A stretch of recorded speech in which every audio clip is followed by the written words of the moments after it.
RR ನಗರದಲ್ಲಿರುವಂತಹ sunshine ಯೋಗ centre ಹತ್ರ ಇರುವಂಥದ್ದು. ಕಾರಣ ಏನಪ್ಪ ಅಂತ ಹೇಳಿದರೆ, ನೀವು ಇತ್ತೀಚೆಗಷ್ಟೇ ಸೋಷಿಯಲ್ ಮೀಡಿಯಾದಲ್ಲಾಗಿರ್ಬೋದು, ಮಾಧ್ಯಮಗಳಲ್ಲಾಗಿರ್ಬೋದು ಗಮನಿಸ್ಬೋದು.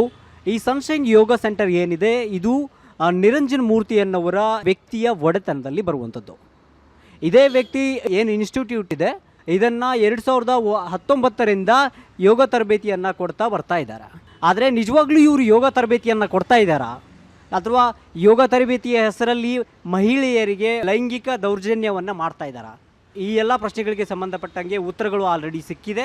ಏನಂತ ಹೇಳಿದರೆ, ಇತ್ತೀಚೆಗಷ್ಟೇ 2021ರಲ್ಲಿ ಒಂದು ಹುಡುಗಿ ಈ ಸೆಂಟರಲ್ಲಿ ಯೋಗ ಕಲೀಲಿಕ್ಕೆ ಅಂತ ಬರುವಂಥದ್ದು.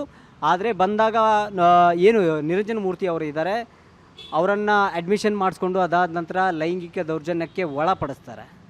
ಸ್ವತಃ ಅವರೇ ಒಬ್ಬ ಯೋಗ ತರಬೇತಿಗಾರರ ಆದಂಥವರು ಈ ರೀತಿಯಾದಂತಹ ನೀಚ ಕೆಲಸಕ್ಕೆ ಹೋಗ್ತಾರೆ ಅಂತಂದು ಹೇಳಿದರೆ, ಯಾವ ಮಟ್ಟಿಗೆ ಈ ರೀತಿಯಾದಂಥ ಇನ್ಸ್ಟಿಟ್ಯೂಟ್ಗಳು ಬೆಳ್ಕೊಂಡಿದ್ದಾವೆ ಬೆಂಗಳೂರಲ್ಲಿ ಅಂದರೆ ನಿಜವಾಗ್ಲೂ ನಾಚಿಕೆ ಆಗಬೇಕಾಗಿದ್ದು.